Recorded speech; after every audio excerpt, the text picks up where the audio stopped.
दोस्तों, स्वागत है आपका आपके अपनी यूट्यूब चैनल एग्जाम पॉइंट पर। मैं रोज की तरह आज फिर 8 जून 2025 का करंट्स अफेयर लेकर आया हूं। आज 8 जून के जितने भी इम्पोर्टेंट क्वेश्चन बनते हैं उन्हें हम डिस्कस करेंगे, उनके इम्पोर्टेंट फैक्ट भी जानेंगे। दोस्तों, आप किसी भी एग्जाम की तैयारी कर रहे हैं तो ये वीडियो आपके लिए मोस्टफुल रहने वाला है। इस वीडियो की लास्ट में हमने आपके लिए एक क्वेश्चन रखा है जिसका आंसर आप लोग को कमेंट्स बॉक्स में देना है। आइए शुरू करते हैं। पहले नंबर का क्वेश्चन देखते हैं। पहले नंबर का क्वेश्चन देख लेते हैं। विश्व मस्तिष्क ट्यूमर दिवस कब मनाया जाता है? सही आंसर है बी, 8 जून को, आज ही के दिन की पढ़ेंगे। विश्व मस्तिष्क ट्यूमर दिवस 8 जून को मनाया जाता है, जो विश्व महासागर दिवस के साथ मेल खाता है। एक गैर लाभकारी संगठन डब्ल्यू हेटरोमोट्री ने 2000 में 8 जून को विश्व मस्तिष्क ट्यूमर दिवस के रूप में घोषित किया था। यह एक अंतर्राष्ट्रीय स्मरणोत्सव दिवस के रूप में मनाया जाता है और साथ ही मस्तिष्क ट्यूमर के रोगियों और उनके परिवारों के लिए एक श्रद्धांजलि है। आइए दूसरे नंबर का क्वेश्चन देख लेते हैं।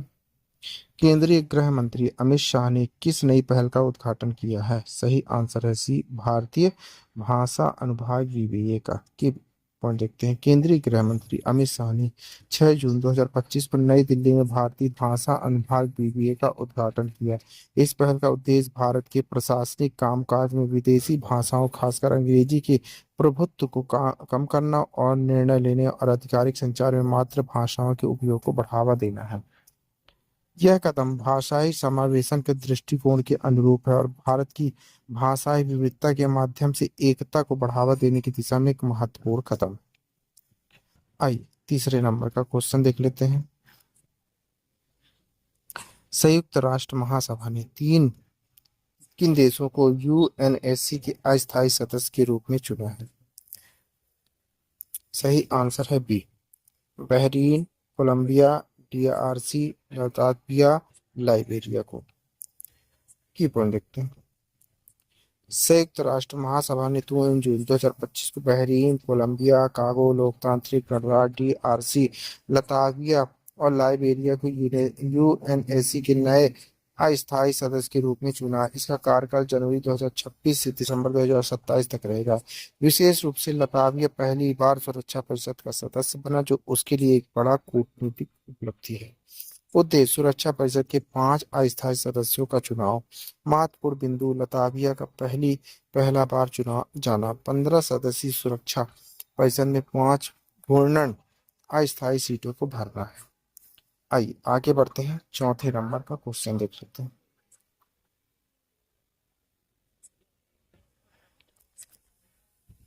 यूआईडीए ने किस तिथि को आधार प्रमाणीकरण डेटा की घोषणा की? सही आंसर है सी, 5 जून 2025 को। कीबोर्ड देखते हैं। भारतीय विशिष्ट पहचान प्राधिकरण यूआईडीएआई ने 5 जून 2025 को घोषणा की कि मई 2025 से में 211 करोड़ से अधिक आधार प्रमाणीकरण लेन देन किए गए, जो पिछले महीने अप्रैल 2025 में मई 2024 में 201.76 करोड़ की तुलना में महत्वपूर्ण वृद्धि को दर्शाता है। इस वृद्धि से यह स्पष्ट होता है कि आधार डिजिटल गवर्नेंस और कल्याणकारी योजनाओं में एक मजबूत आधार बना हुआ है। डेटा जारी यूडीआई द्वारा जारी 5 जून 2025 को लेन देन संख्या 211 करोड़ से अधिक आधार प्रमाणीकरण लेन देन वृद्धि अप्रैल 2025 और मई 2024 की तुलना में अधिक। उद्देश्य ई केवाईसी पहचान सत्यापन लाभ वितरण में पारदर्शिता और सुगमता लाना है। आइए 5वें नंबर का क्वेश्चन देखते हैं। डेटॉल को अपनी किस नई उत्पादन श्रृंखला के प्रचार के लिए एमएस धोनी को ब्रांड एम्बेसडर बनाया गया है? सही आंसर है सी, एलसीवाई कूल पर्सनल केयर रेंज।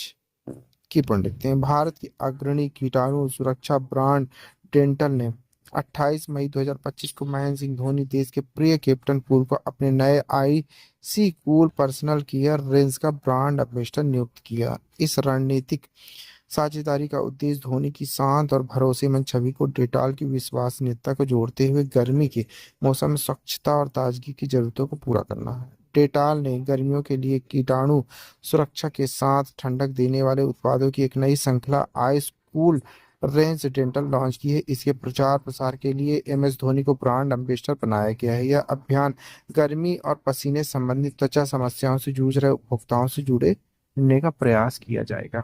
आइए आगे बढ़ते हैं, छठे नंबर का क्वेश्चन देखते हैं।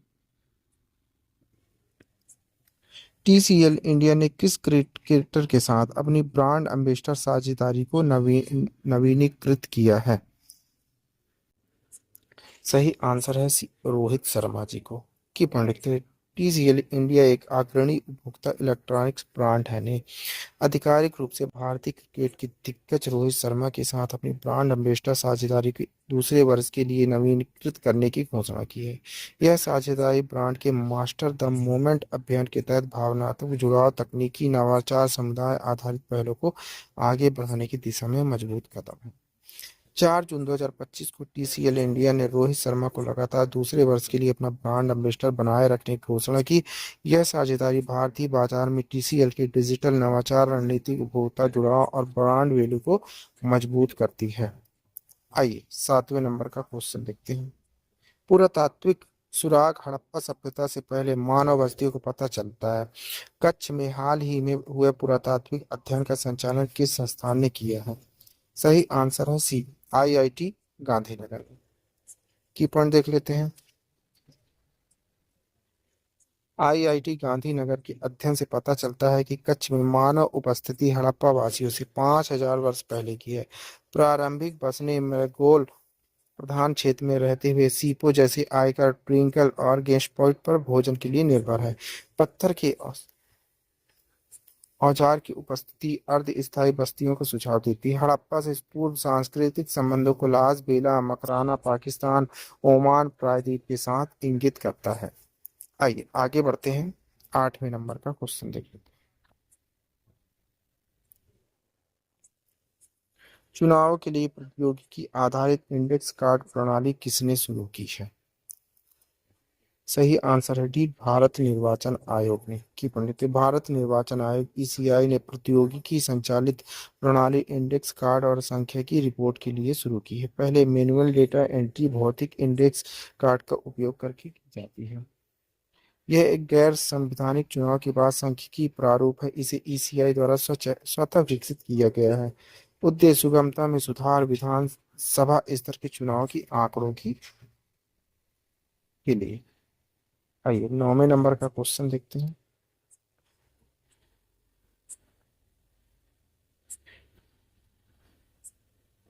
प्रकाशन EV स्टेटस इंडिया प्रणव पर्यावरण संघ की विमोचन किस मंत्रालय द्वारा किया गया है? सही आंसर है सी, सांख्यिकी और कार्यक्रम कार्यान्वयन मंत्रालय।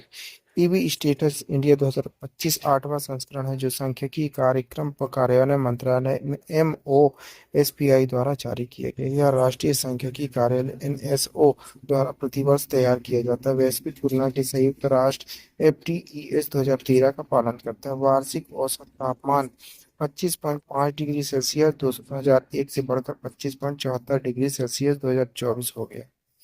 वार्षिक वर्षा वर्ष दर वर्ष परिवर्तन दिखाती है जिसमें कोई स्पष्ट दीर्घकालिक प्रवृत्ति नहीं है। आइए आगे बढ़ते हैं, 10वें नंबर का क्वेश्चन देखते हैं। 10वें नंबर का क्वेश्चन देखते हैं। प्रधानमंत्री के आर्थिक सलाहकार परिषद EAC PM के अध्यक्ष के रूप में किसे नियुक्त किया गया है? सही आंसर है सी, S महेंद्र देव जी को। की पढ़ लेते हैं। एस महेंद्र देव को प्रधानमंत्री की आर्थिक सलाहकार परिषद EAC PM का अध्यक्ष नियुक्त किया गया। इस नियुक्ति के बाद उन्होंने एक्सिस बैंक के स्वतंत्र निदेशक के रूप में इस्तीफा दे दिया। सुमन बेरी नीति आयोग के उपाध्यक्ष वर्तमान EAC PM का नेतृत्व करते हैं। वे आर्थिक राजनीतिक साप्ताहिक के संस्थापक हैं और आंध्र प्रदेश की विकास अध्ययन संस्थापक के अध्यक्ष हैं। इंदिरा गांधी विकास अनुसंधान संस्थान IGIDR के पूर्व निर्देशक रह चुके हैं। आइए 11वें नंबर का क्वेश्चन देख लेते हैं।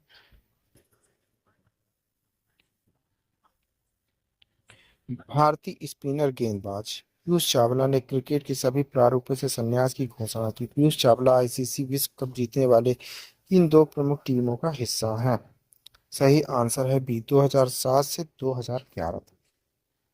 की पॉइंट देखते हैं। स्टार भारतीय स्पिनर पीयूष चावला ने क्रिकेट के सभी प्रारूपों से संन्यास ले लिया। उनका पेशेवर करियर 20 साल का था और चावला 36 साल के हैं। भारत के 3 टेस्ट, 25 वनडे और 60 टी20 मैच खेले हैं। उन्होंने भारत के लिए आखिरी बार श्रीलंका में 2012 टी20 विश्व कप खेला था। भारत 2007 टी20 विश्व कप और 2011 वनडे विश्व कप विजेता टीम के सदस्य रहे हैं। आई 12वें नंबर का क्वेश्चन देखते हैं। प्रख्यात विद्वान और लेखक दांजी पासीकर का निधन हो गया है। दांजी पासीकर किस भाषा के साहित्य में अपने योगदान के लिए सबसे अधिक जाने जाते हैं?